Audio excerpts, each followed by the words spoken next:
These forums are part of ongoing work at Choiza Communications in partnership with the Goethe Institute as part of the International Relief Fund activities that we have been undertaking. For those of you who've been with us, you will recall that we had some forums related to taxation in the creative sector, and we are trying to build understanding around the digital tax and what it means for the creative sector. And we got very good training from the Kenya Revenue Authority. And then we moved on to another series of capacity development around the issue of intellectual property rights and copyright. We can protect those rights as well as monetize them, how we can make money from the works that we create. And in that regard, again, we were able to work with the Kenya Copyright Board, as well as a team of intellectual property lawyers to really build understanding around intellectual property in the creative sector.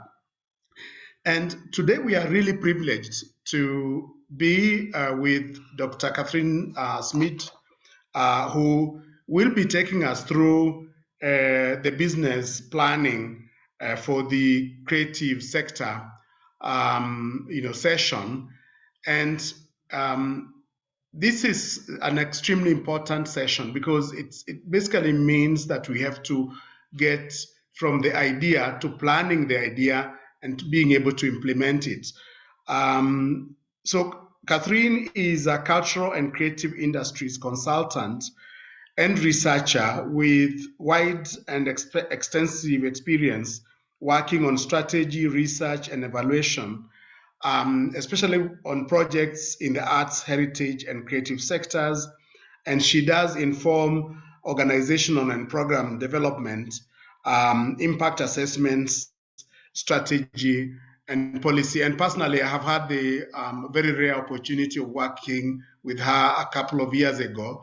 And I really think it's a privilege to have her work with us today. And also to mention that she will also be running a second session next week, which will be on monitoring evaluation, as well as learning in the creative sector. So we will be discussing business planning for the cultural and creative industries. And it's a very, very, important, I would say, session. I want to encourage you to use the chat space if you want to ask any question. So she'll be able to answer your questions. We shall also be in a position to invite you. If you want to ask a question, you can raise your hand, and we'll be able to invite you to ask your question. The other announcement I would like to make really relates to the fact that we don't have too much time, so stay focused on the issues and try to get the best out of today's session. Okay, and if you have specific, business related needs in terms of training, you can also post that in the chat, and we'll be able to pick it as we continue. So at this moment, I'd like to invite Catherine to take us through the business planning for the cultural and creative industries session. And as I said, this is being done in partnership with the Goethe Institute through the International Relief Fund, activities that we have been undertaking. Catherine, welcome. It's all yours now. Hi, everybody, and thank you, Kimani, very much for this very lovely introduction. You made me blush a bit. So I will try to share my screen. Do let me know if you see it now. Yes, we can see it. Thank you. You can see the cover of the presentation? Yes, yes, yes. Okay, great, fantastic. Okay, so yeah, as Kivani said, I will spend And Catherine, before you go very far, yeah. It might actually not be a bad idea for people to introduce themselves at this point as you're taking it, isn't it? Can we give them a chance to do that? Sure, of course. Yeah. Yeah, I think it's a good start. Yeah, so let people just. I think let me just call them out, and then you can continue. Maybe I'll stop sharing my screen for now then. Okay, and then okay. See people's faces if they're on video. Yeah, because I've also noticed some people are joining us. So I think even as we introduce, we might get to a few others who will benefit. So maybe we start with Atandi. What you can do is mention your name as well as the sector you work in. If it's in music, visual arts, film, whatever sector, that can also help us. So we start with Atandi. Hello, everyone. My name is Atandi Anyona, creative writing and graphic design, and I'm based in Nairobi, Kenya. Thanks, Atandi. It's really nice to have you in the room today. Austin Onyango.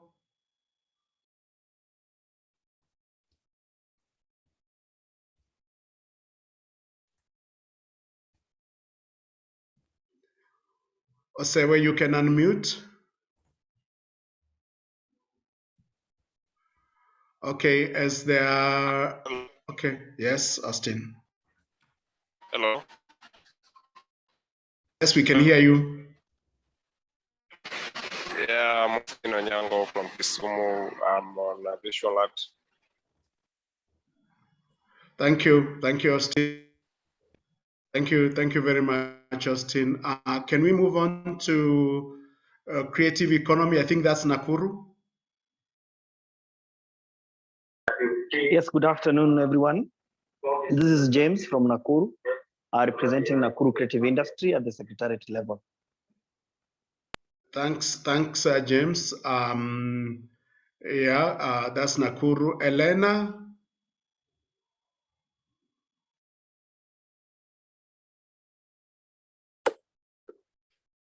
Hi, Prof. It's Mwani.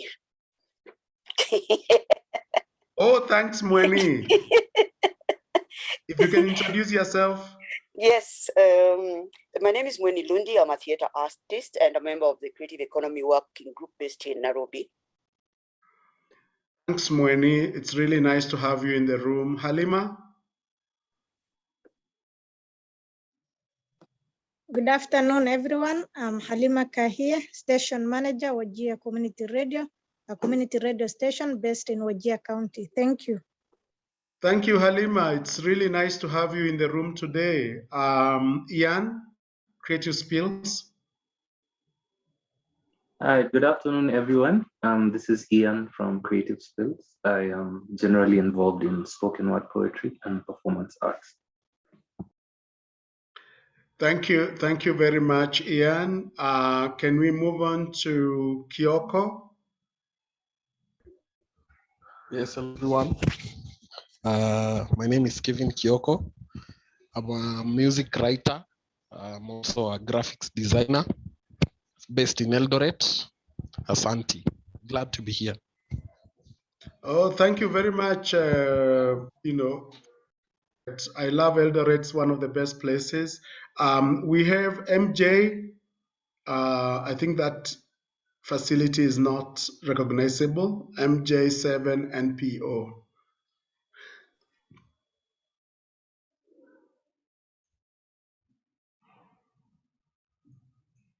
Yeah, you can introduce yourself.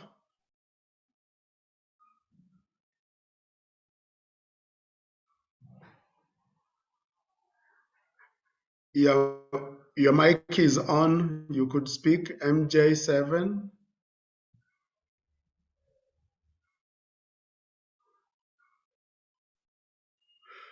Okay, I think that MJ7 NPU might be having a challenge or might be in a place where they are not able to speak.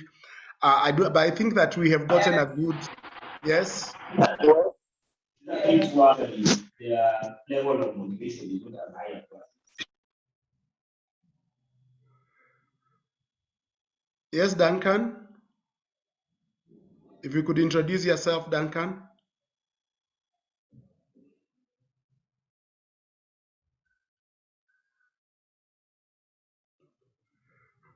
Okay. Good afternoon. Yes, Duncan. Yes, this is Duncan from Kisumu Progressive Youth. Thank you.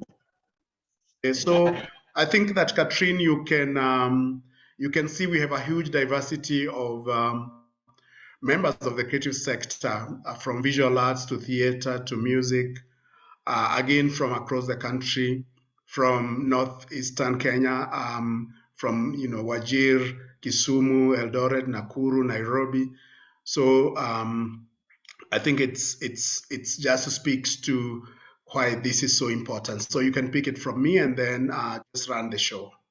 Thanks. Okay, great, thank you, Kimani, and thank you all for introducing yourselves. And as Kimani said, this is a very diverse group, so that's great, because hopefully we'll have a really interesting and engaging discussion at the end, because I'm sure you will all have very different experiences and perspectives. So that's fantastic. So yeah, let me share my screen again so you can follow the presentation more easily. Yeah, so as Kimani said, for the next 35 to 40 minutes, I'll talk about business planning for the cultural and creative industries. As we said, there's sort of time at the end of the presentation for questions that you might have, or any comments, and we can, discuss maybe some of the aspects in a bit more detail.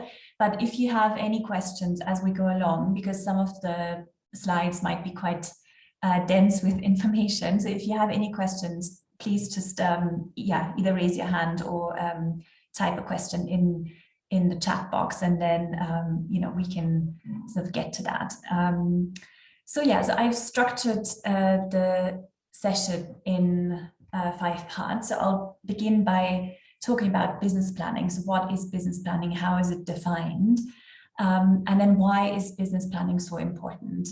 And why do I encourage you not to see it just as a tedious exercise, that you need to fulfill for a potential funder or an investor, but why is it really important for your business and your success? And then we'll spend quite a lot of time talking about, a business plan. What is a business plan? How do you develop a business plan? What are the sort of crucial ingredients for a business plan? And then we'll close with just a few thoughts about, and so what? So what, how can you use a business plan, and how does it link to other aspects of your business or your organization?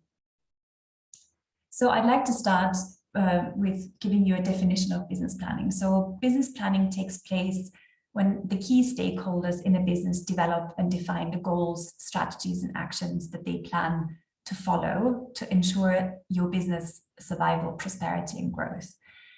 So this means planning out exactly how you're going to turn your vision into a successful business, because it's unfortunately not just enough to have a great idea and to have a very good creative idea. It's also really important to think very strategically and analytically about your idea, your objectives, what do you want to achieve, and the steps and the elements that you need to achieve your objectives. And business planning is about regularly setting goals, about tracking your progress towards your objectives, and making changes to your approach and to your business as you learn more about your business environment, your audiences, or your customers, and as you understand more about your business itself. And so business planning is important whether you are a for-profit organization or a non-profit organization. So when I use the term business in business planning, it doesn't mean necessarily just a focus on money and the commercial side of an organization. So business planning is just important strategic planning for any type of organization. And I'd like to move on now to outline a few points why business planning is so important. And as I said just earlier, it's really crucial for you as an organization. And please don't see it just as a sort of boring exercise, but really use it to help you think through some really important questions, because the answers that you might find throughout the business planning process will be answers to questions that might arise later on. And so researching these questions and finding answers and really thinking very deeply about your core strategies can also help you understand how your decisions in the future will impact your broader strategy and your broader business.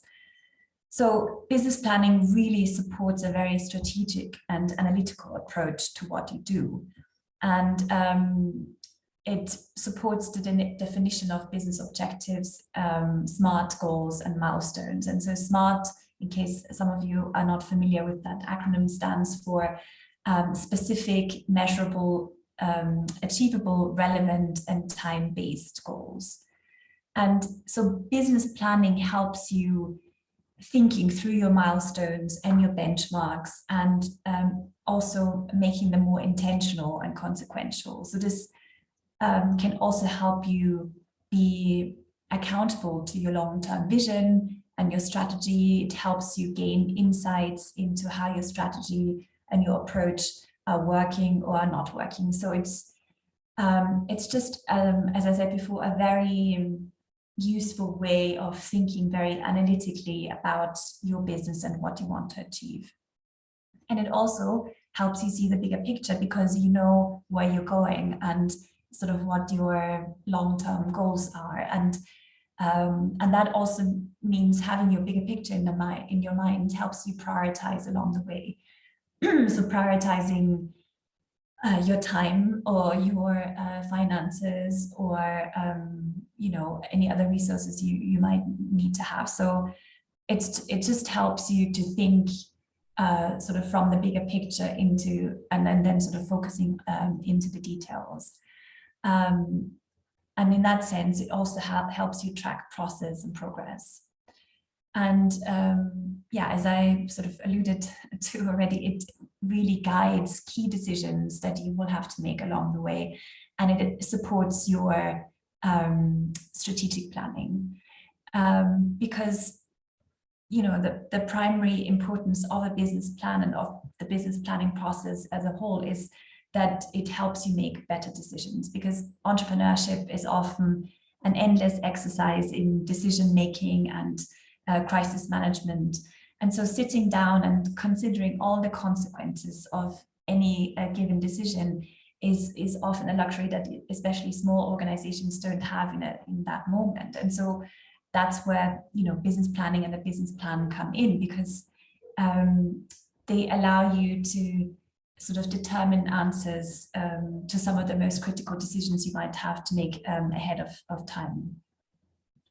And I also want to sort of highlight at this point that business planning is really important whether you are a sole entrepreneur or a huge organization, because it just gives you a roadmap to what you want to do and what you want to achieve. And if you have a team around you, then it is often also really useful to use team meetings or more sort of targeted ways to include your team and your staff members in business planning and to get their feedback on certain aspects, because they might be more in touch with certain areas of your work than you are. So so it's just also really helpful to see it sort of as a team exercise. And business planning and business plans are also a very effective way of securing financing, because very typically most funders and investors will ask to see a business plan to assess the viability of your business. So, so it is a very useful funding and financing tool as well. And it also helps you better understand your competitors and your audiences or your customers. And we'll talk a bit in a bit more detail about this in a second when we talk about, you know, what to include in the business plan. But again, sort of the strategic approach of business planning also helps you, you know, think beyond your business and think, where do you fit in within the sort of wider context and your environment. Entrepreneurship is also a risky business, but that risk becomes more manageable if it is tested against, you know, a well-researched and well-informed business plan. You know, for example, drawing up revenue and expense projections or devising logistics and operational plans. And as I said, understanding, you know, your competitive landscape in the market. All these things can help reduce the risk factor from an inherently precarious way to make a living. So having a business plan just allows you to leave less up to chance and to just make more informed decisions and sort of have a very clear view of the future of your company and what you need to do to get there. And then finally, I just wanted to mention also that studies have shown that business planning helps companies grow 30% faster, and that companies that plan also perform better. So business planning also increases the overall likelihood of success. Before I move on to talking more about business plan, are there any questions at this point, or anything that doesn't seem very clear?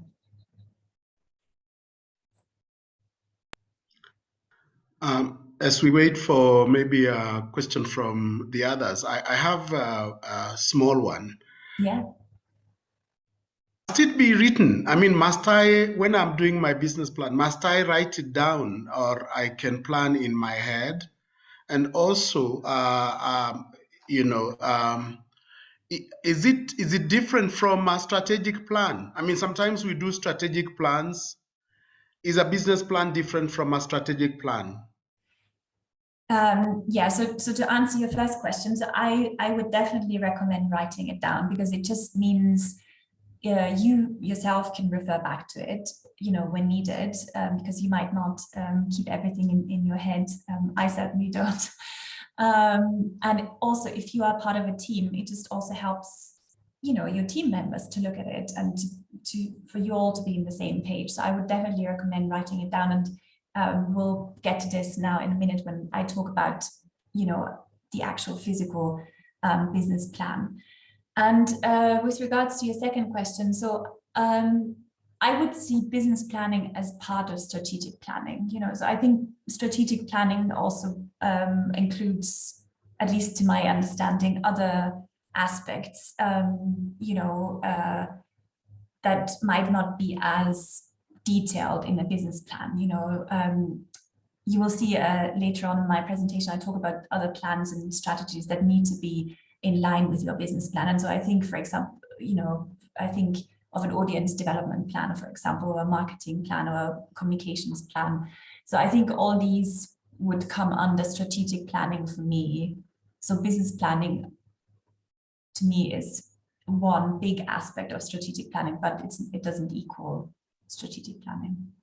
I hope that answers your question. Yeah, thank you very much. I can see that Kyoko has a question. Maybe we can give him a chance. Kyoko?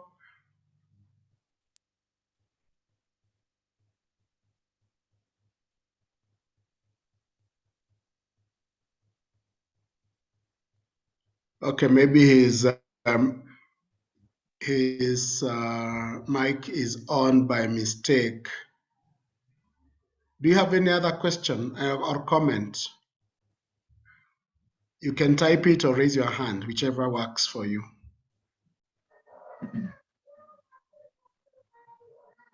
Yes, Atandi? Yeah, I wanted to ask, is there a difference, or what is the difference between a business profile and a business plan? Yes, I'm not really very familiar with the term business profile, but from the top of my head, I would think that a business profile is just sort of a description of your business. But I don't know, have you come across this term in a specific way?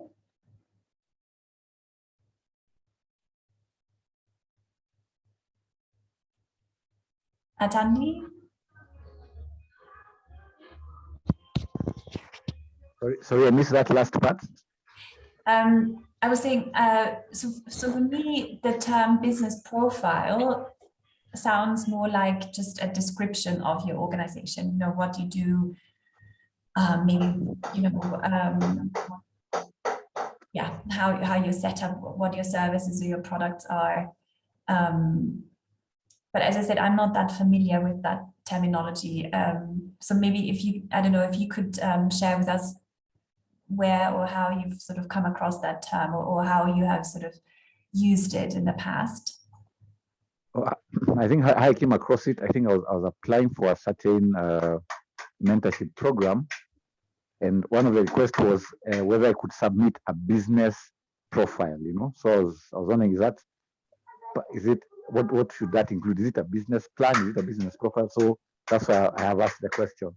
Okay, yeah, interesting. Yeah, no, I'm not that familiar with that terminology because, yeah, normally people, you know, refer to business plans, but yeah, so I would assume a business profile is just a sort of a description of your organization, which is part of the business plan, but not the same. Yeah.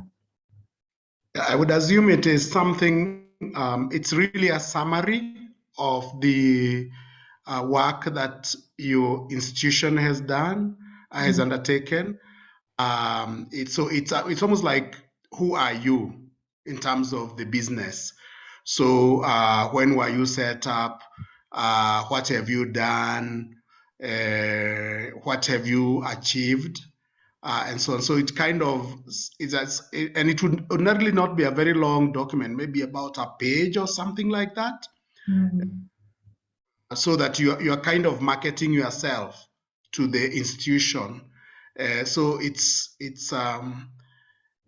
more descriptive, as Catherine says. But I think that the business, as we shall be learning, the business plan is something much more detailed and you know, more focused in terms of how to grow, how to get to your objectives and so on. So I think, Atandi, that's the way I would explain it. Thanks, Kimani. That was very well explained.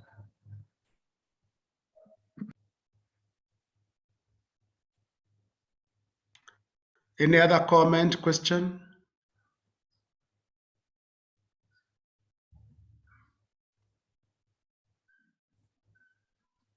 Yeah, in fact, I can see a comment from Kyoko. A business profile is a kind of a portfolio, also known as it's a description of your organization, company, which includes your goals, mission, vision. So it's almost like, who are you, you know, type of thing. Thanks, Kyoko.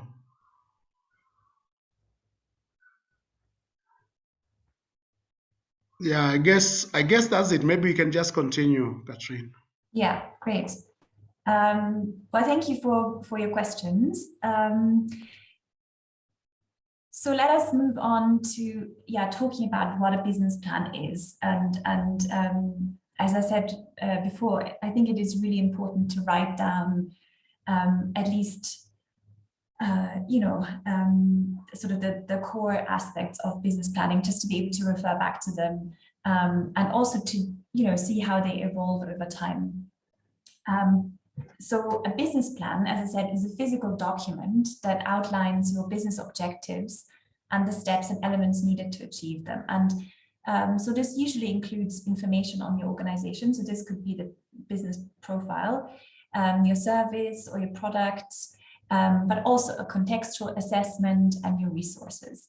So this means business plans are like roadmaps. And of course, it's possible to travel without a roadmap, but that only increases the odds of getting lost along the way. So as I said at the beginning, I would really urge you to go through this process of business planning and actually writing, you know, an actual business plan. But having said that, you know, creating a huge document and an extensive business plan is not necessary for most small organizations, especially when they get started, you know. But creating a short, precise business plan that outlines the most important aspects of business planning just offers a lot of benefits that you know, outweigh the investment of time and, you know, the benefits we've just discussed before. So I think it is just a very important and very very useful exercise, you know, also for yourself in terms of thinking through certain decisions, your approach, and how you can achieve your objectives. And I think it is also really important to highlight that writing a business plan is not just, you know, about sort of accurately predicting the future of your company, because that's impossible. It's as I said, it's the process of researching and writing that is really important. And also reviewing your business plan regularly gives you just a better window into what you need to do to achieve your goals and to be successful. So this means it should be a living document, you know, that is updated throughout the life cycle of your business, because, you know, the context of your business will change, your financial situation might change, your audiences or your customers might change. So it's a living document that, you know, grows with your organization.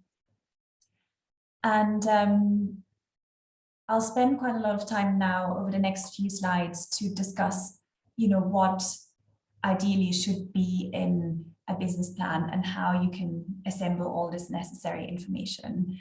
But before we get to these, you know, different aspects, I just want to sort of reiterate again that you know, the business plan very much depends on your organization. It depends on your specific industry. It depends on, you know, whether you are a startup or you've already, you know, been around for a while.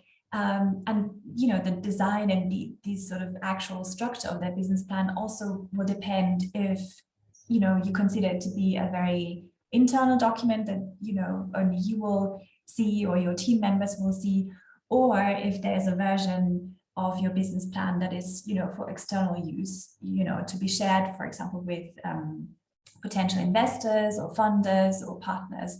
And, you know, in the latter case, it's really important that you speak these external stakeholders' language, you know, and to include also, you know, information that, for example, an external funder might ask for. So I guess what I'm trying to say is what I'm trying to share with you over the next few slides is the sort of core of a business plan, but then, you know, the way it will look, the amount of detail you put in really depends on your organization, your industry, and again, if you know, it's more an internal document or if there's an external version of it. And, you know, if it's, for example, an external version, then you might want to add an executive summary at the beginning, because, you know, that will help a potential funder or investor to very quickly understand what your organization is about, what you're trying to achieve and how you're going to achieve it. And, you know, they might also ask for additional documents that you could put in an appendix, you know, documents such as reference letters or licenses and permits or legal documents, or even a credit history. So, yeah, the way your business plan will look is very much dependent on your specific context. But having said that, there are a few important aspects that you should include in the business plan. And this is talking about your organization, so your organizational profile, your objectives. It should also include a contextual analysis, a market assessment, financial projections, and you should also outline the human resources and any other resources that you need to fulfill your objectives and you know, for your business to be successful. So let's start talking about your organization. So as we just discussed before, in terms of an organizational profile, you should include a description of your organization. So this could include a description of the products that you offer or the services that you offer, a description of how your organization or your business currently operates, its legal status, for example, its management structure, and it should also include a SWOT analysis. So that's an analysis of your business's strengths, weaknesses, opportunities, and threats. And it should also outline the key stakeholders of your business, any external advisors, for example, like your board, but also include a description of your staff, both full-time, part-time staff, even volunteers, and their responsibilities. And it is also key to include your mission statement, because it is the mission statement that will inform all your business objectives and how you will achieve them. So it's very important to think very carefully about your mission statement and also to make it as realistic as possible. So where do you find this information? And maybe at this point I should say that please read the table on this slide and the next slides, sort of column by column and not line by line. You can find information like on your organization in internal records, for example, meeting minutes or memos and historical documents if they exist. You can find them in funding or financing applications. You can, consult with your staff members. You can include them in the business planning process, because as I said at the beginning of the presentation, they will have probably a different perspective than you on certain aspects of your work. So, some of this information probably already exists, as I said, in other documents or in the heads of your team. So you don't have to sort of create all this information and data from scratch. Next, we're going to discuss your objectives. So that's also a very important part of your business plan, to very clearly explain the goals of your organization or your business and how you will satisfy the needs of your market. And so these objectives can include artistic objectives or educational or social objectives. They can include environmental objectives, and this is obviously becoming more and more important, with the climate crisis and sort of a growing focus on that. The business plan should also include your commercial objectives. So this also means, your market penetration or your sort of attendance objectives in terms of audiences. And it also includes organizational objectives, so very specific projects that you might want to undertake, or sort of the development of your business as a whole. And again, these objectives and this information can be found in internal documentation if it's already agreed. You can also invite colleagues, to contribute to that and submit their thoughts on it, or even discuss it, in a sort of group meeting. Before I move on to the next slide, would you like to ask any questions at this point, or is everything clear so far?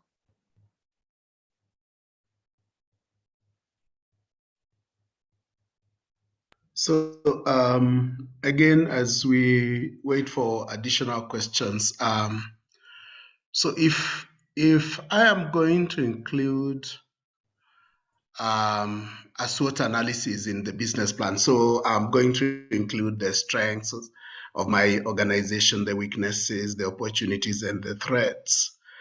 Wouldn't I be shooting myself in the foot if I'm trying to go to the bank with a business plan to try and get some money, and there I am telling them about my weaknesses? Or is it that I have a version which is my own version, which which is some of that information, and then I can customize the business plan for the external use. Maybe you might want to kind of help us with that one, so that we also don't deny ourselves the opportunity of getting resources just because we overexposed ourselves. Although we know the weaknesses, how much should we share externally? I mean, I think it very much depends on the audience of your business plan. But I would argue that even in a version for an external funder or investor, it is useful to include a SWOT analysis, because it shows that you have thought through all aspects of your business. It shows that you have thought through the context of your business, any potential competitors, for example. And I think you can also include, and again, as I said at the beginning, I think that the actual design and content of your business plan very much depends on who you share it with. And a bank might have already sort of a certain list of requirements that you need to include. But I think showing that you have thought through also potential risks, and you could even include a section on risk management, and then sort of identify, okay, this is a risk, this is a threat, this is a weakness, but we can address this risk by doing X, Y, Z. So I think, I would argue that actually makes the business plan stronger, because it just means that it is, a realistic entrepreneurial endeavor, because every business and every organization has weaknesses and threats, and will face risks along the way. And I think showing that you have anticipated them, and showing that you are also in a position to navigate them or even mitigate them, I think is very strong. Yeah, thanks a lot. As you explain, it becomes clearer to me that in fact some of the potential funders that you are reaching out to might want to address the weaknesses, because you have already told them what your weaknesses are. So there is another question here. Are we assuming that a business plan is for already existing businesses, or is it? Maybe you might want to respond to that one. Yeah, thanks for this question. I mean, ideally, any business, any organization should go through this process at the beginning of their journey. But most organizations and businesses, especially in the cultural and creative industries, don't do that. So I would encourage you to do, to go through this process if you don't already have a business plan, no matter at what stage you are in your business. But best practice would be to do that as soon as you start your business and start trading in some way or another. Any other question, comments?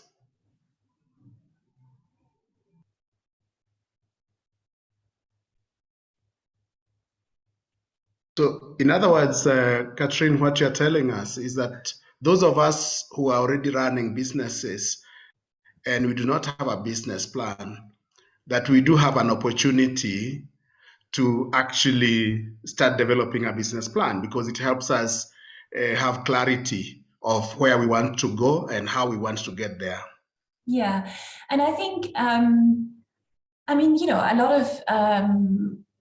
of organizations and businesses work, without a business plan, because I don't know, they have a strong leader, or because I don't know, they're lucky, or for a number of other reasons. But I think, as I said, business planning is just really an opportunity to be very strategic and analytical about what you want to achieve. And I think that means at the end of the day, you save time, because you don't, I don't know, run around in circles. You don't waste time and resources on opportunities that might actually not be beneficial to your organization.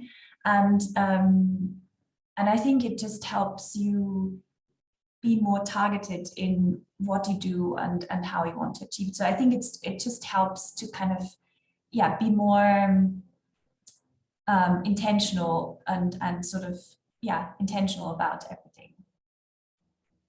It doesn't mean that, yeah, a business without a business plan can't work. Of course, that doesn't mean it, but it just, I think it just really helps you to be more focused and more strategic, which I think is, you know, desirable at the end of the day. Mweni, do you want to make a comment, Mweni? Yes, I'd like to comment and probably just also, yeah, let me stick with a comment for the moment. I think for me, one of the most difficult things we have in the industry right now in the country is just how nascent a lot of the cultural organizations or institutions are. Most people are working, most artists will be working freelance, and the very few organizations or institutions that are being set up or businesses will mostly have to do with the tangible or material heritage, whether it's craft, sometimes with the visual artist, even though with the visual artists, we also find that they will not be working through an institution, but more as freelance artists. So my comment or a question has to do with the issue of how do you develop a realistic business plan in a context where, one, the industry that you're engaged in is not sustainable, and you have to rely on grants to enable you to implement your, or to get your product or carry out your service. And also where the variables in terms of just you being able to get the work done is so much based on so many movable parts. If I may just use the example of theater, one will say it's not a very sustainable industry, because in terms of the spaces that you have, you can only run so long, and it is very rare that you'll be able to recoup what you have spent, or you in terms of putting it up. You'll have to rely on grants to be able to pay staff and so on and so forth. And the space will regulate to a large extent how much time you can actually spend in that space, and therefore how much money you can make, and which you have very little control over.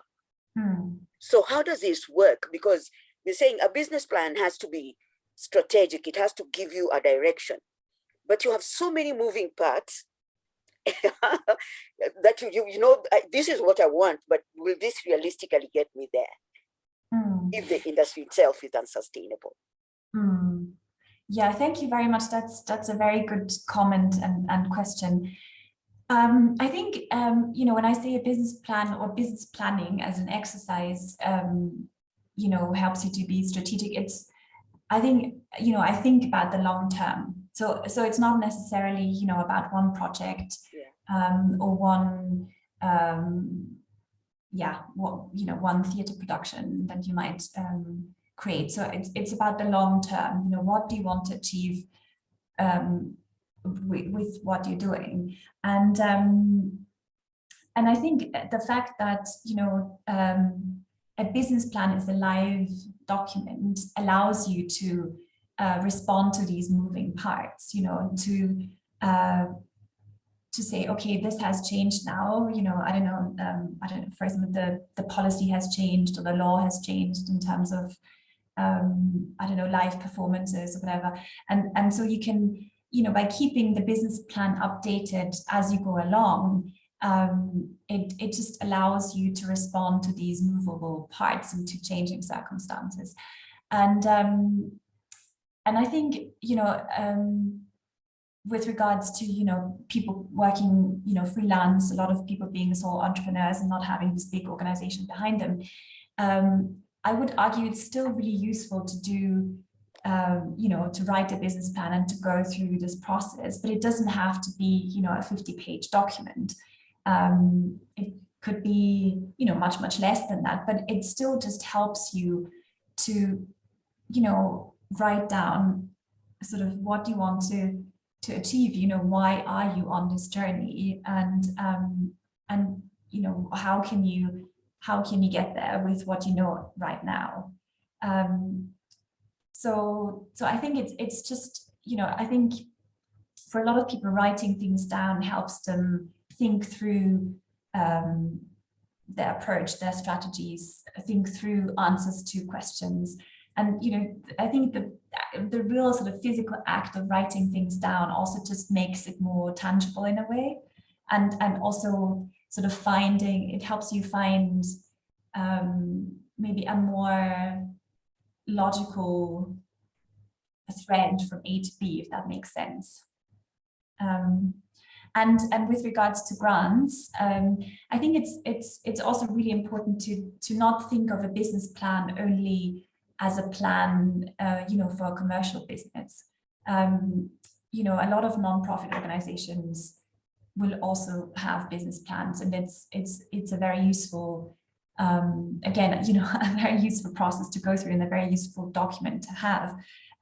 So again, depending if you are a profit or a non-profit organization, that would shape your business plan, and it would shape what you include in that document. So I think the fact that you might be funded mainly through grants doesn't change the process of business planning as such. I hope that answers your question. To some extent, it does. Okay. I was just raising that because it's a big challenge across the country, and especially in a sector where you have a lot of young people engaged in the sector. So maybe just to add another comment in relation to what you've said is that sorry, let me just put that off. Is that because there's a lot of young people who are engaged, become engaged in the industry, and are not investing for the long term. It's more a stopgap, or this is what I'll do when I finish university. So it becomes very difficult. My experience has been, it becomes very difficult to help them think of the long term when you're only here for a period while you're trying to get something serious, more serious to do in the future. So it's like the fluidity also makes it quite a big challenge for the sector. Sure, yeah, that makes total sense. Yeah, I mean, like you say, if somebody is not planning to do this for the long term, then maybe business planning might not be as important to them. Yeah. But I do recognize, the fact that, in Kenya also the sector might be more informal, but that's the case in a lot of countries, and I think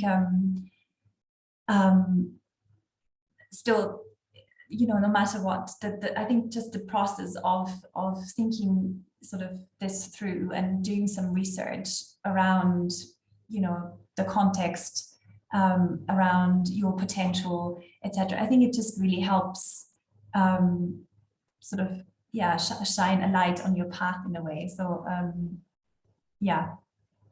maybe I'll just leave it here. Yeah. I think just thanks. I was just thinking that from what you're telling us, it seems that you do need the business plan, whether or not you are working informally.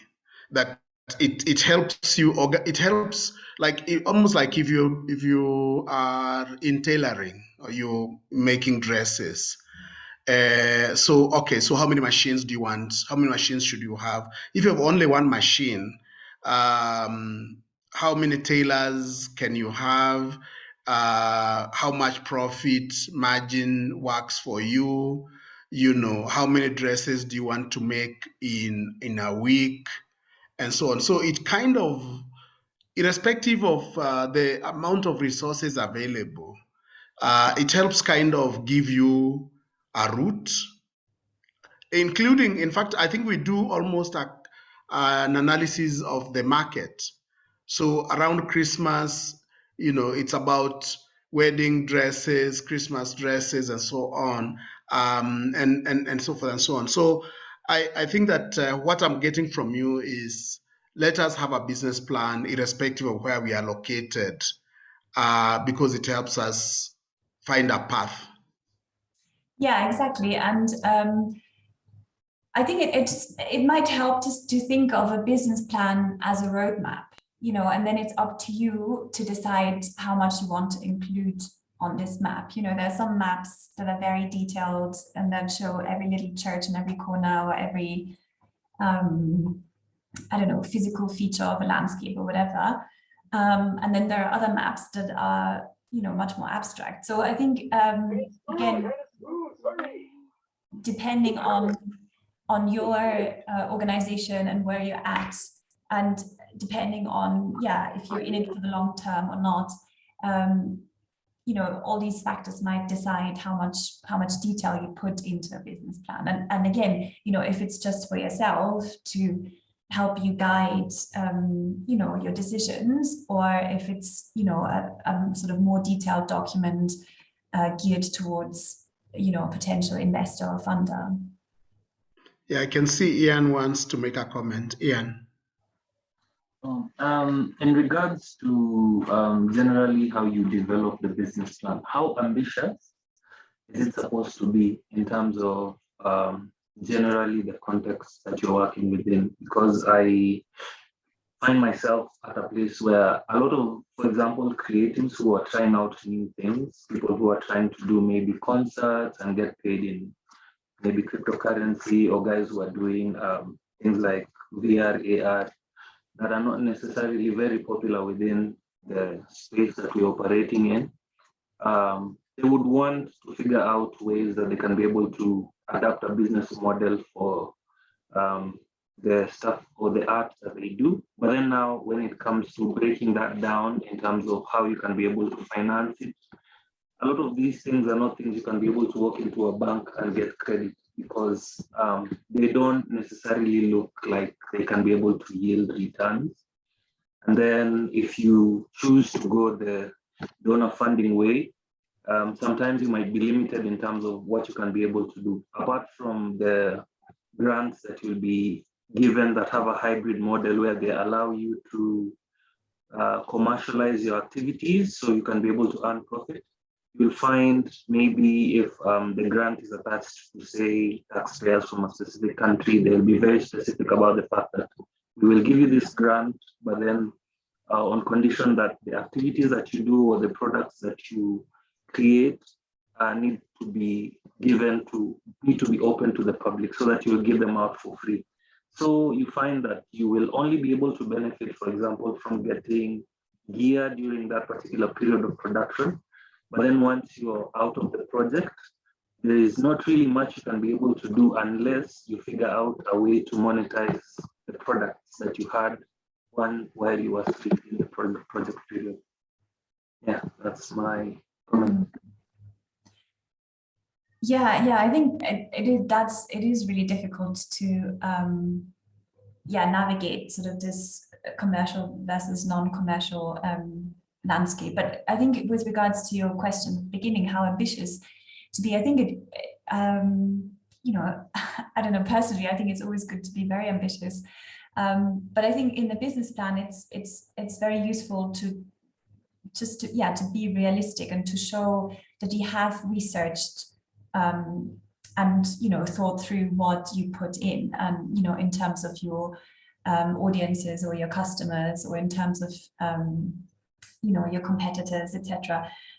Because, you know, I think the fact that it is realistic and that it is well thought through and well researched and well planned shows, you know, investors and funders that, you know, it is a viable business. And I think, so with regards to your latter comment, you know, investors and funders will probably look for different things in a business plan. So, you know, in that case, it's just really, really important to know, you know, if they have any specific requirements, what they want to see, any information that they really need. So I think, yeah, it's useful. Again, depending on the size of your organization and sort of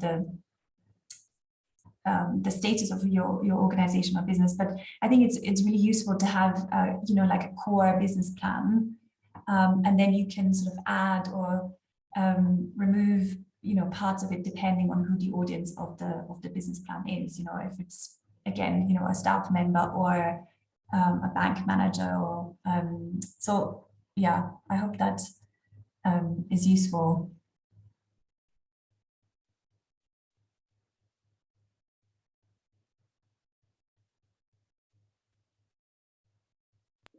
Ian, is that useful? Maybe as he comes back, maybe as Ian comes back, just to mention that the creative sector is already engaging the Bankers Association of Kenya to see whether they can relax some of the funding opportunities for the creative sector. And I think that the Bankers Association of Kenya is already receptive to this idea. And I believe that in the next few months, it should be possible to get money based on the persuasion that is being done with the Bankers Association, so that they can support the creative sector. So I think that there is going to be more flexibility, and part of it might be about co-ownership of the product that gets created by the sector, and profit share, arrangements and things like that. So I think that we are working hard to try and increase these opportunities, and also to say that the creative sector do not have to present their argument almost in a similar way as, say, someone in farming or manufacturing and so on. So I thought just to mention that, and I've seen Ian has indicated in the chat that that's very useful, Catherine. So you can continue. Okay, great. Thanks, Kimani. I'd like to discuss in a bit more detail now the sort of context analysis, which is a very, very important part of business planning. And we've touched upon this already a little bit in the discussion so far. But yeah, I just want to highlight that it is really, really important to understand, the external factors that might impact your business and its growth potential, and to really understand your environment. And this context analysis is often done through what they call a PEST-C, or a pestle analysis. So, in case you're not familiar with these acronyms, an analysis of the political, environmental, social, technological, and cultural factors impacting your business, or pestle, stands for political, economic, social, technological, legal, and environmental. And this can also include potential opportunities, but also potential threats.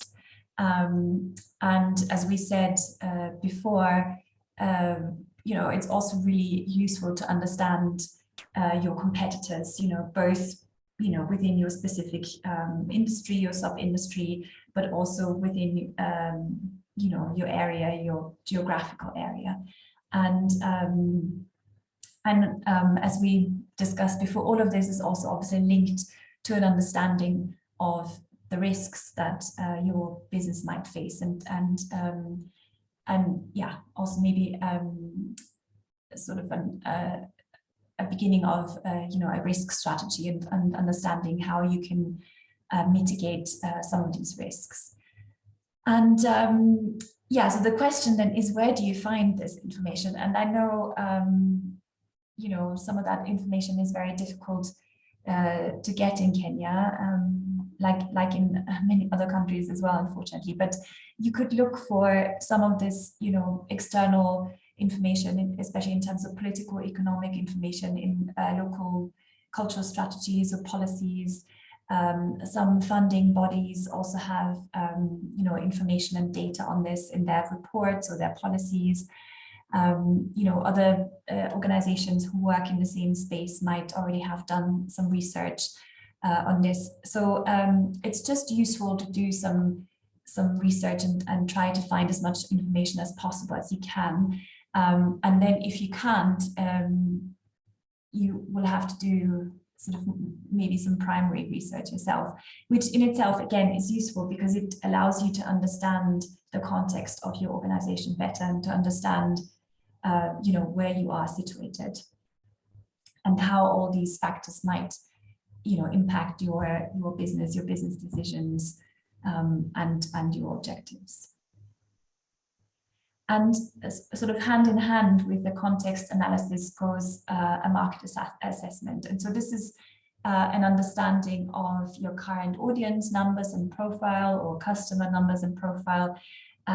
So understanding the demographics of the people you're dealing with, and this can include their age, their gender, their cultural habits and behavior. It is also useful to have information on your catchment.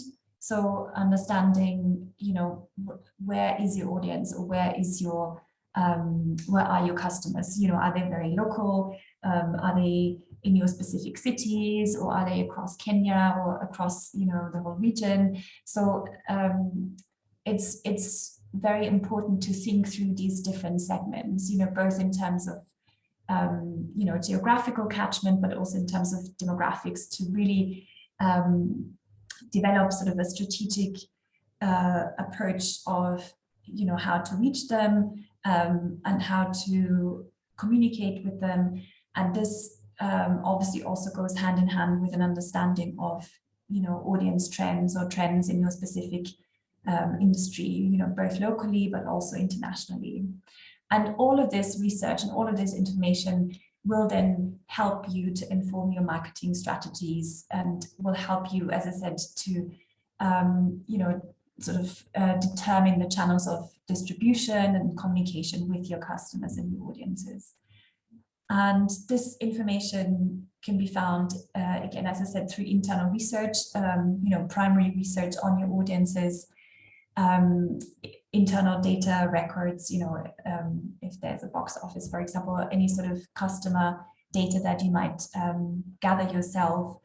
And, sometimes you can also find information, especially on, cultural trends in maybe local tourism departments or regional marketing agencies. So you will just have to, dig around a bit and see what you can find, and what type of information might be useful for your organization and the process of your business planning. Before I move on to the next slide, which will be on financial projections, are there any questions around the contextual analysis or the market assessment?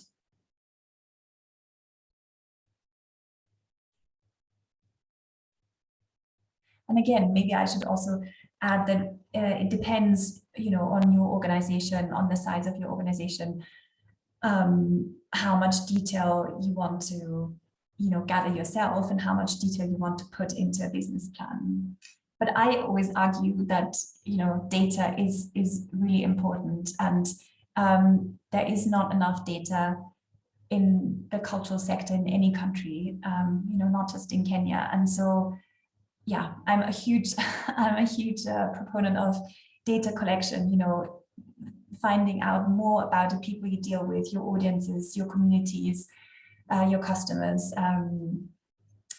Yeah, and the more data each organization and each business gathers, the more data there is on the sector as a whole, which then again, serves for advocacy purposes, in relation to policy, etc. So I think it is a really, really important thing to do as an organization. And yeah, we'll talk more about that next week during the session on monitoring, evaluation, and learning. But yeah, I just thought it's important to highlight that today as well. So again, as we wait for another question, would it be correct to say that in terms of market assessment, the most important thing is to know who we are seeking to sell the product to? That once I know that my product, so that the target of my product, once I know that target, then I'm kind of done with the market analysis. Or do I need also to find out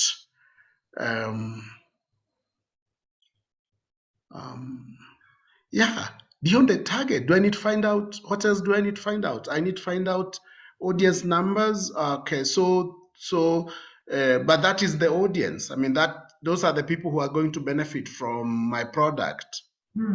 Yeah, is it just the audience? Yeah, this just those as well as the approach that I will use. So the audience and the approach. Or about purchasing power, or is that subsumed in the I mean, I think that, you know, the more you can find out about your current audiences or your current customers, the better. And you know, as I said, I think it's really important to understand who they are. You know, what do they like? What are their sort of cultural consumption habits?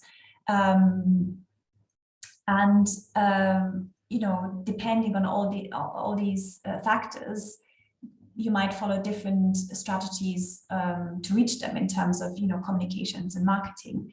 You know, also depending on your product, you might, you know, target different customers for different products. And then again, that will sort of determine how you go about it and what your approach is. So I think, yeah, the more you can find out about the people you deal with, the better. But it is also really important in terms of, you know, business growth or organizational growth to think about potential audiences and potential customers that you are currently not reaching, and to understand why are you not reaching them. You know, is it because of your communication channels, or is it because of your product? Is it because of your, you know, the services that you offer? Maybe they just don't speak to certain segments of the population.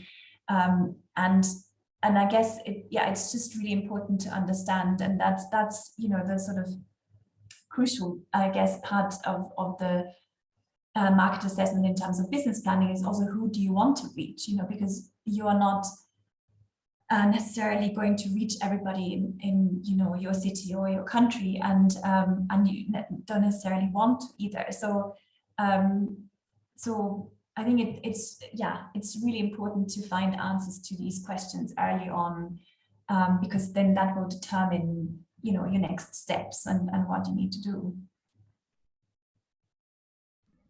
Thank you, Catherine.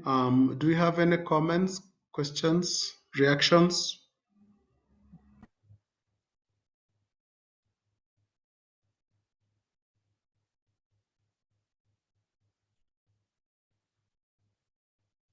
Okay, I think if not, then I might move on and we can come back to it later if there are any questions at the end. So a very important part of your business plan that most investors will be very interested in are your financial projections, because, you know, your financial projections will tell a potential investor or a funder if your business is financially sound, and that's what most investors, unfortunately, are most interested in. So, you know, financial projections include a detailed income and expenditure accounts, and depending on how old your organization or your business is, this could include accounts for up to 3 years. Then you should also include projections for earned income for the next 3 years, and these projections should be based on your business objectives. So they should go hand in hand with you know, what you want to achieve. And then based on that, you should also develop and include an income and expenditure budget for the next 3 years, which again shows the targeted expenditure to support your objectives. And it is really important to make sure that your financial plan and your financial projections go hand in hand with other aspects of the business plan, you know, such as the business objectives, the contextual analysis, your market assessment, because this will show if your plans are, you know, financially sound and viable or not. And you know, I know that a lot of small businesses tend to do everything themselves, and you know, often financial management is an issue, especially for smaller organizations, because they don't have necessarily a dedicated finance team or you know, a finance manager. So so it can be really helpful to get outside help to do, this part of the business plan, and you could, for example, ask your accountant to help you with, the accounts or with a budget. So I guess I'm just trying to highlight that some of this business planning can seem overwhelming, especially for somebody who's just starting out or for somebody who's maybe a sole entrepreneur and on their own. So it can be really helpful to find external help with some of these aspects, especially the sort of financial projections.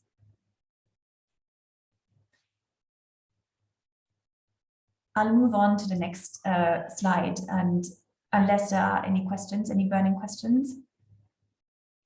Yeah. With financial projections, I mean, how expensive? I mean, for instance, so you have an emerging, creative who really wants to do well and to develop, their plan, and they know they cannot do the financial projections themselves.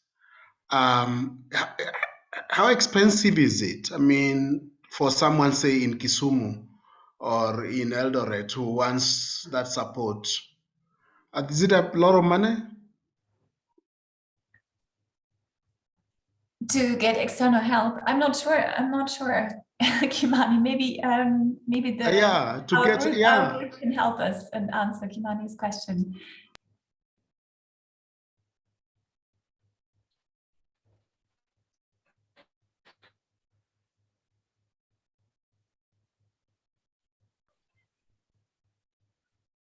Can someone help me with that question?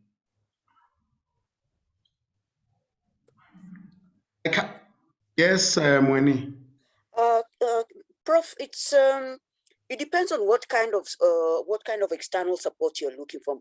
Some of it can be very doable. I remember when we started our organization, what we did was, because all of us were very poor when it came to financial management. So what we have is to have somebody come in.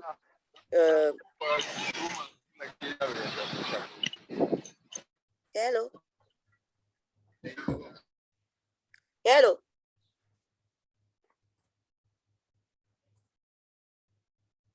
Mweni, we can hear you. It was someone who was trying to speak.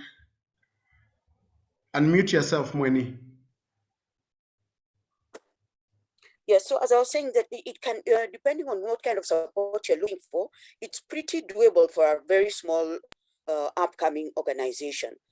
You can get, if you want somebody to help you keep track of your finances, because as arts organizations, sometimes you're pretty poor at that, we can get just a bookkeeper, somebody who can ask, what did you spend money on this week? And keep track of that for you on a monthly basis. And then when you want to do your business plan on the long term, then what you could do is get the more difficult one, or the more expensive one. One would be the audit, your annual audit. That will cost you money, because sometimes they will charge you a percentage of your budget, which would be 5% up to 10%. And then there will be others who you can agree on a figure, but it would still be more than 10,000 for a small organization. Then in terms of doing a projection, that sometimes is where it gets a bit tricky, because then you need somebody who understands the sector, who would help you look at your books in terms of what you've done, and also in terms of, okay, so what do you want to do now and for in the future, which is where Catherine was talking about the long term as opposed to just for the project. Now that's where it gets expensive. And there I can't give an estimate right now, because we rarely do within the sector. We haven't quite been doing future projections for longer than the project life. So you usually just do for the project, unless you have a bigger program that you are working towards. So I don't know whether that's useful. Extremely but it is useful, doable Mweni. for the short term, yeah. Extremely useful, Mweni. Thank you. Yeah, that's very interesting. Many things. Yeah. Any other questions, or shall we move on? Okay, I think I'll move on, and we can come back to it at the end. Anyway, so another core aspect to include in your business plan is your human resources. So, outlining the current structure of your organization or your business, who does what are the main areas of responsibilities of each staff member, what are the reporting lines, and that includes full and part-time staff, as well as any potential volunteers you might have.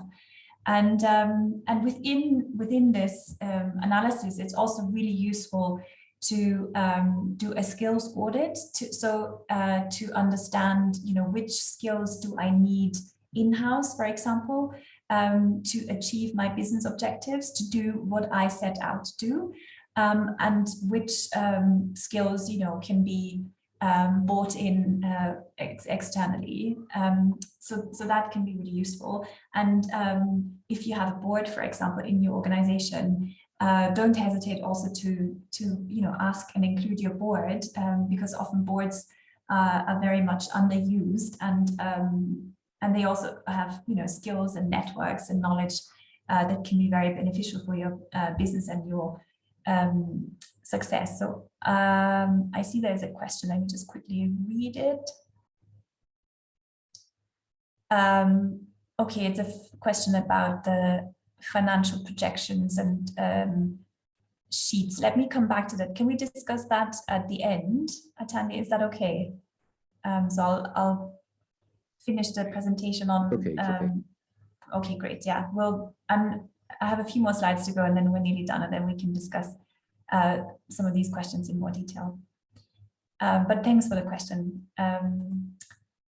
And in terms of your human resources, it's as I said, really useful to understand what the existing skills are, but also what the skills are that you need, in the future to grow your organization. So which, what type of training might your staff members and your colleagues need, and how do you generally need to develop your human resources to achieve what you set out to achieve. And usually you can find this information in internal records. Your HR manager, if you have one, might be able to help you. And in terms of the skills audit, and both in terms of existing skills and skills that you might need, you can also just do a very simple survey of your staff to assess, HR needs, challenges, and skills gaps. And let's also talk about non-human resources. So any other resources that you need that are important for the success of your business. So this could include an office or a rehearsal space, or any other sort of creation space that you might need. It's sort of physical, tangible things like computers or materials or equipment. Or even systems to run your operations.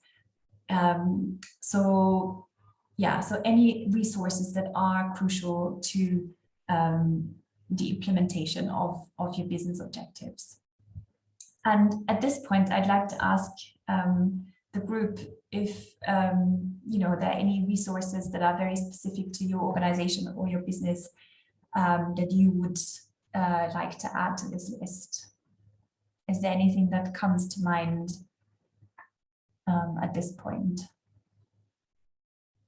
Because the ones I've listed are obviously very generic, but yeah, is there anything very, I'd be interested to hear if there's anything very particular to your specific industry or organization.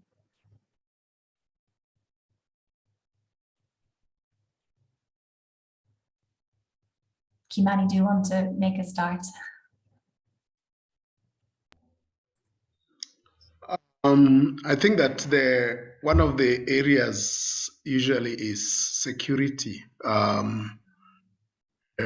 because the equipment that is used by people in the creative sector tend to be very expensive. So there is the element of of security, whether it's in the form of alarm systems or whether it's security guards or other things, because you can imagine if you are a photographer or you are a filmmaker, one little item costs so much. So I would definitely add security. That's a good one. Thank you. Yeah. But maybe other people have other things. I can see Mweni has something. Yes, I just wanted to add in terms of the equipment. One of the things that, as you said, Prof, is that we used very specialized equipment in the sector, and it's not cheap. Now, one of the challenges that we face a lot of times is once you start looking for the funds or looking at your projections in terms of what you would like, a lot of people or in the sector would say they would like to own that equipment. But it's not always very easy to get this earlier on the onset of the work that you're doing. So it should be one of the things that we should always look forward to owning in the future, because it also reduces our own costs. And then what you will only need there is a human resource in terms of hiring somebody to come and work the equipment.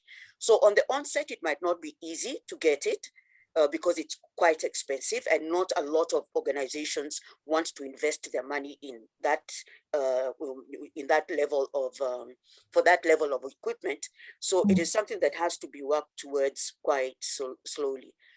Then another thing is also in that we tend to be pretty heavy when it comes to the human resource. It's the work we do can be very labor intensive, and so we would end up employing more people than you would normally would in an enterprise, as in a small enterprise. And because you need, again, specialized skills. So that's usually an area of great it's a space for a lot of negotiation in terms of investors, or just even if it's grantors.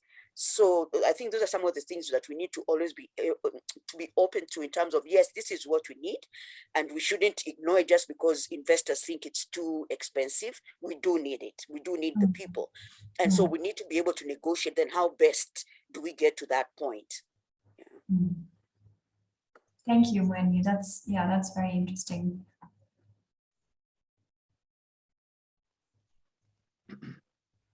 Okay, so let me just quickly recap the sort of core aspects that are really important to include in your business plan.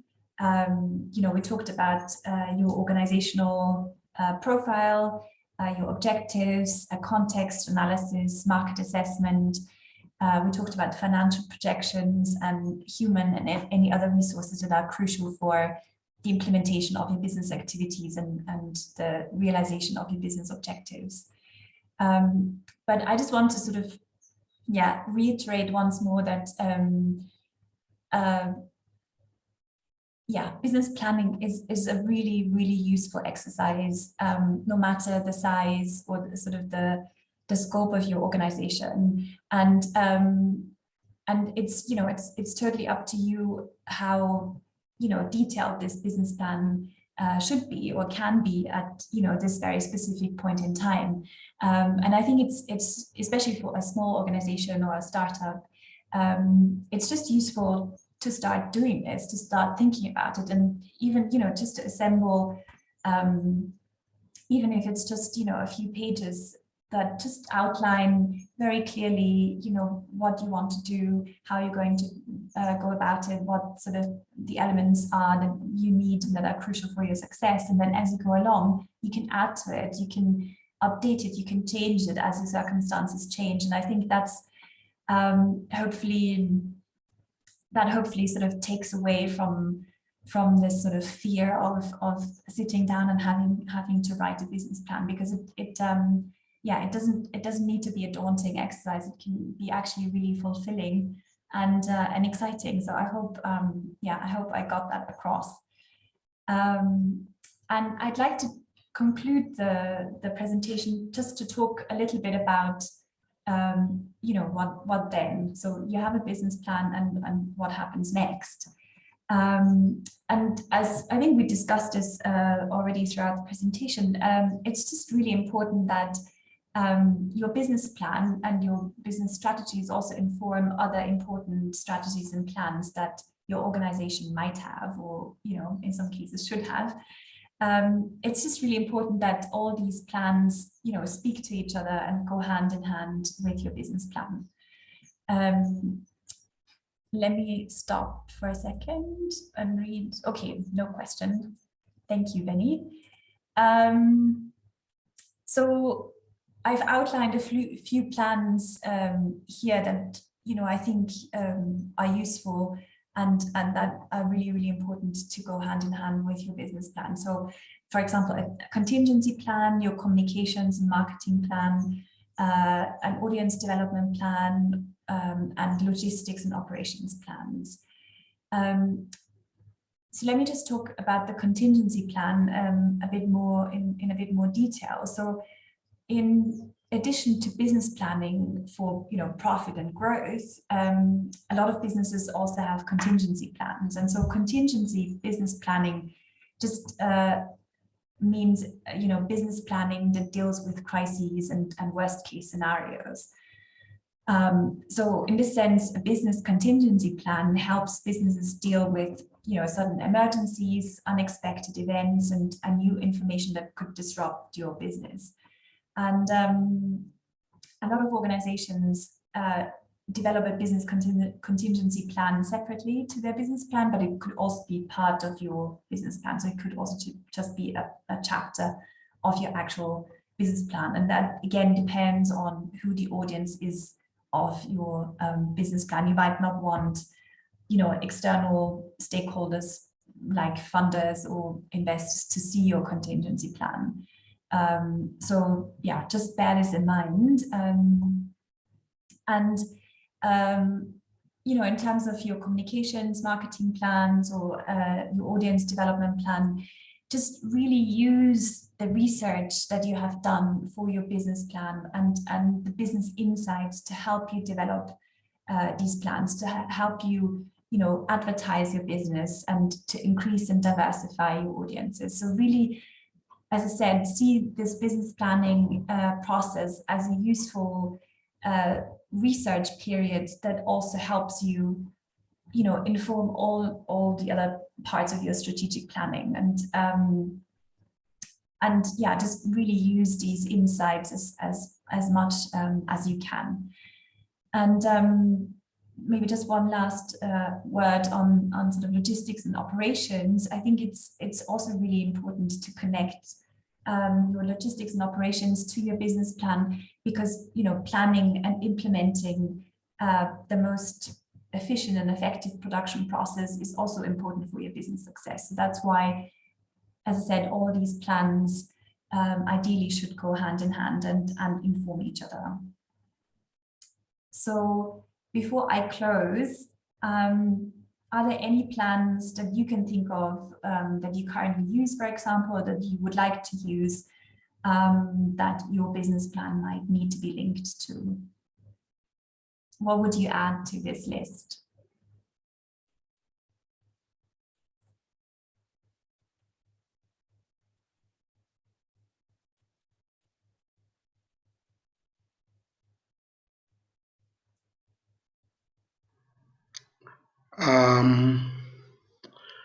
I think the idea of a sustainability plan.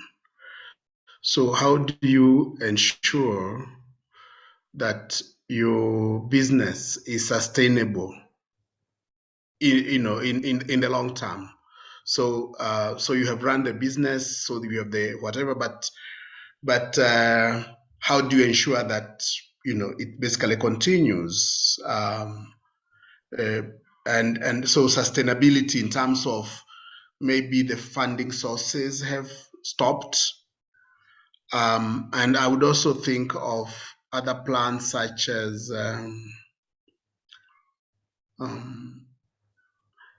I would think of Yeah, I think let me stop there. Yeah, I can think of quite a few others, but let me stop with that one. Yeah, thanks, Kimani, for bringing up sustainability. I think that's a really important aspect, and I would even argue, you know, to sort of include that in your main business plan and to, you know, make this sort of a core principle throughout, because as you said, you know, all your decisions need to lead to your business being sustainable in the future. So yeah, that's a really important aspect to include as well. Thanks.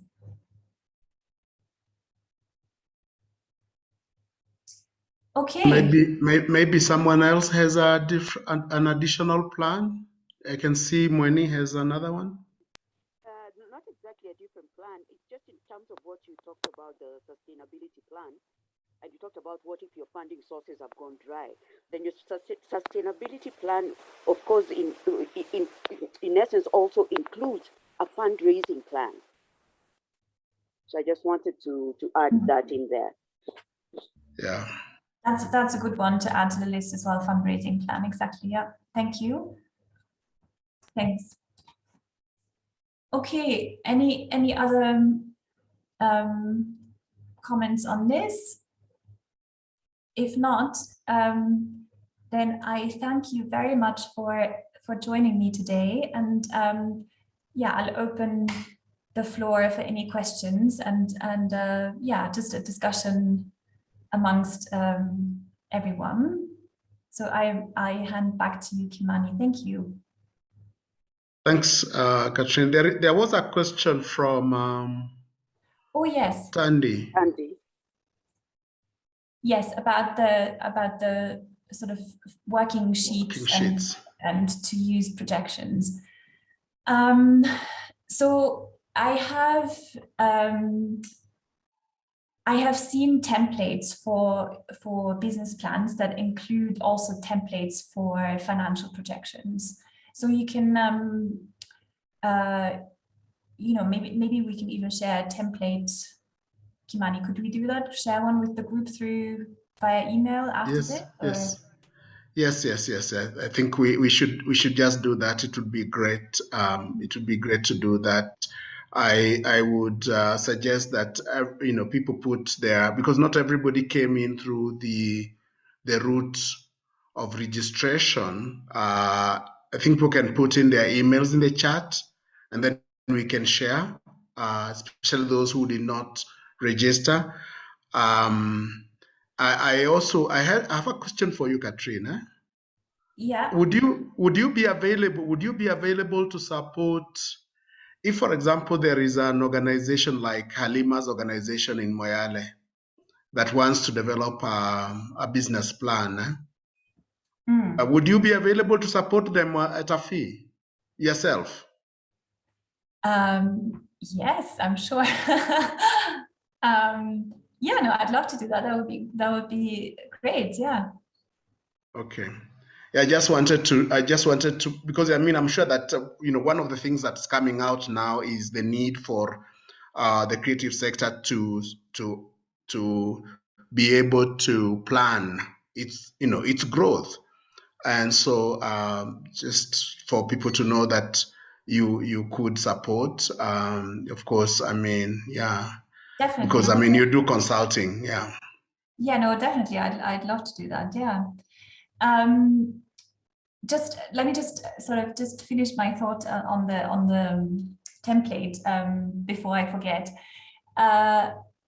You know, there are also lots of templates like on the internet. You can just Google it. I just wanted to sort of maybe just add a caveat to really, again, not feel, you know, overwhelmed or intimidated when you see these templates. And just sort of take what is useful for you and leave what is not useful, you know. And as I said before, you know, as a small organization that is just starting out, for example, you know, you don't need to develop a 50-page long business plan with, like, you know, intense sort of detailed projections. So I think, yeah, it's really useful to look at these templates just to give you an idea, how to structure a business plan, for example. And I hope, after the session today, it's sort of, you have a better idea of what sort of information should be included in a business plan. But then, your organization and your journey better than anybody else. So just take what is useful for you and leave, what doesn't serve you. Yeah, there is a question from Halima. So supposing you have a business plan, you have a strategic plan, but there is a huge challenge of sustainability. I mean, how do you deal with that? Because again, it's a whole question of, so you have done all those things, but you're still not sure, how you can, the institution can grow. I mean, obviously, it depends very much on your organization and what you do. But sort of speaking very generally, I think, in terms of sustainability, it's just always really useful to, diversify what you offer, to, look for new audiences or customers that you might not serve yet. To also diversify your sources of income, in terms of funders. So I think, as I said, I think this question of sustainability is actually at the core of, business planning and mitigating risks and sort of being aware of your strengths and your weaknesses of the context of your organization, and sort of navigating all these sort of movable factors, as when you said earlier, to be sustainable and to continue to exist and grow as an organization. Yeah, I think that Halima works in radio. I think in Mandera Halima. Is it Mandera or Moyale? Or Wajir. It's in Wajir. Sorry. And so she's in radio. And Halima, am I right? You're in radio, right? Yes, a radio in Wajir. Thank you, Mr. Yes. Kimani. Yeah. Yes, I remember. Yes, I remember you in radio in Wajir. Yes. I think that and Katrine is right. It's how you can grow audiences and the offerings. Are you able to offer more? For instance, if you are you able to work online, for example, so that you are able to reach the diaspora and therefore be able to tap on other audiences that are not in Wajir but actually are in the diaspora? Are you able to resource mobilize through small donations, even if it's just like for 500 shillings, 200 shillings from your audiences, so crowdfunding and so on? I think it's to go back and ask the question, what are you not tapping on that you could actually tap on? Some of that which you could tap on is in your immediate environment, and some of the other could be elsewhere, so I think it's to go back and do a SWOT analysis. So what is your strength? What is the weakness? Which opportunities exist for you? And how can you tap on those opportunities, and what are the threats to your own growth and sustainability? And if you put all these things on paper, as Katrine has said, it could be quite beneficial. I hope, Katrine, I have not misrepresented what you are driving at. I can also see another question from Atandi. Maybe you might want to come back, and then maybe we'll bring in Mweni.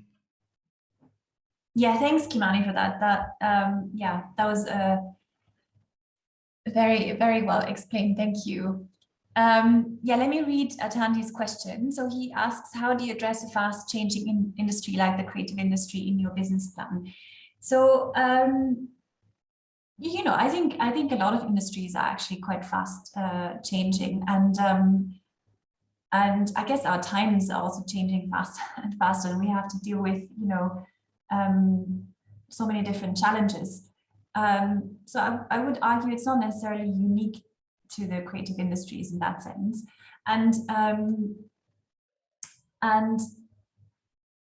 I think it's just really important to remember that your business plan is a living document, so it's not, something that you write at the beginning when you start your business and then everything is set in stone. It's because, as you grow, as you gain more experience, as you, maybe offer more products or services and engage with different types of, customers or audiences or communities, things will change. And I think it's just really important to reflect that in your business plan and just to keep updating it. You don't necessarily have to update all of it, of course. Your mission statement will probably remain the same, and your core objectives will remain the same, but maybe, the way you go about it will change. And I think, taking time on a regular basis to think through your journey and, these questions that changing circumstances may bring up, and then how do you respond to, these circumstances. I think all of this is just part of, business management, really. So, so I would argue, business planning is just a really important business management function. And to make sure that you, that you review your strategies from time to time, and to ensure, you're still in touch with what's happening around you. Sorry, this was maybe a bit long-winded answer to your question. No. I think and Mweni has an additional comment. Yes, please. Thanks, Prof. Maybe just to start with that, what Catherine has just talked about in relation to how do we keep track of this fast-changing industry, is that then we have to be always ready to change and adapt very quickly. That means we have to be reviewing and monitoring our processes and our achievement, our objectives in a very flexible way. It's the way we know how matatus keep changing their fares. So by the time I'm leaving the office, I'm asking, is it raining today, and has the fare changed? So you have to be always keeping track of that in the industry. So always quickly reviewing what's going on, what the opportunities are, what the risks are, or on a very regular basis. It becomes part of your everyday business. It doesn't become that one thing that you do at the end of the year, but you're constantly checking. And then to go back to the question that Atandi had also asked on templates, another alternative in terms of looking at future projections is to do what a lot of people do, which is you look at what costs you have incurred in the past, so that if you're projecting for the future, you can look at what the past looked like, what the current is, so that even if it's buying equipment, what is the market rate right now? What does it cost me? And so to project it, to say, okay, so I will need to add a percentage here that will take care of inflation.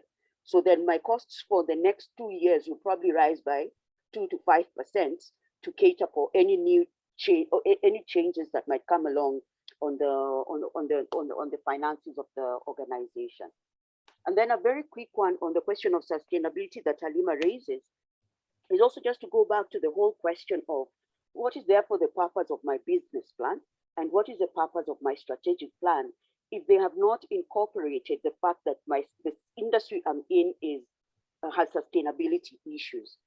So these documents should not be separate entities. They need to grow from each other. So I'm building my business plan looking at the context I'm working in. So if the context is that there's a very unsustainable element in terms of the business I'm engaged in, then it means my business plan has to take care of this. What do I need to try and make that business then more sustainable? My strategic plan, how does it cater for the issue of trying to build sustainability for my organization? So they should not be separate documents. They should each incorporate what my weaknesses are and what my context is that I'm working within.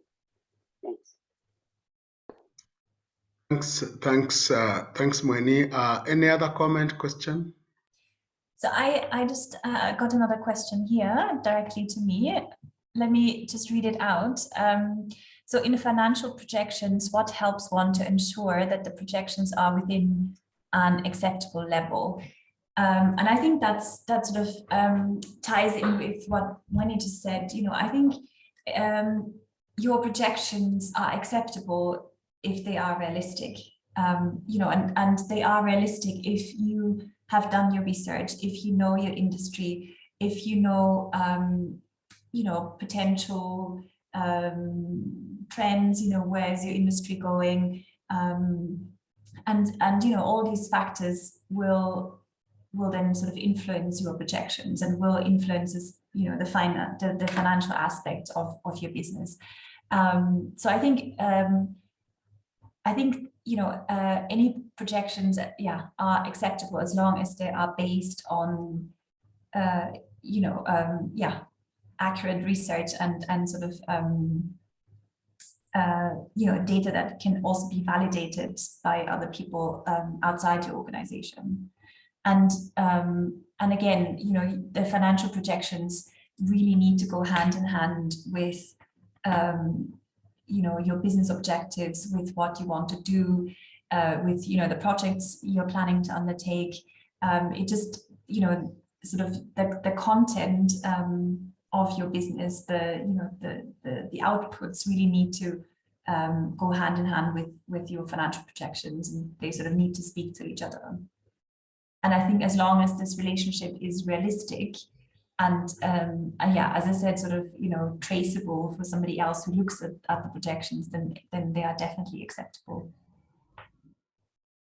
Well, I think that kind of sets the stage for next week's conversation. As well, yes. Because the idea of monitoring the business and seeing how it's growing. So we will be together next week, you know, to discuss the monitoring evaluation and learning from our business and monitoring our business and evaluating its growth and so forth and so on. And I think we'll be with Catherine again next week. We will send out the invite and the links just as we have done today. Are we on Tuesday or Wednesday, Catherine? It's Wednesday again, next same Wednesday. time. Same time. Wednesday, 3 o'clock. And also, I mean, I really hope that people have benefited. I have personally benefited a lot. And I think that we continue supporting the sector so that, you know, it can grow and benefit from the knowledge that we have. I mean, yes, Benny, you are. So and for places like Nakuru, which have been declared Creative City East Africa, there's huge opportunity there. So I'm assuming that, and also the fact that it's a city, it's becoming a city, and after Nakuru, I'm sure that Eldoret will become a city. I mean, there are really, really huge opportunities for us, and therefore I think we need to continually improve ourselves. So colleagues, thank you so much. And Catherine, thank you for all the knowledge. As we said, this is really a series that we are doing in partnership with the Goethe Institute, a part of the International Relief Fund, which Taweza was got to just do a few of these meetings. And we will continue next week. Thank you, colleagues, and see you next week. Please be on the lookout for the link. We have your email, so we'll send you directly.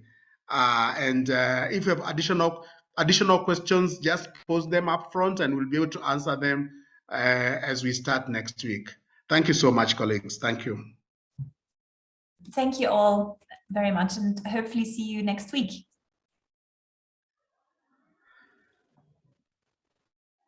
Thank you.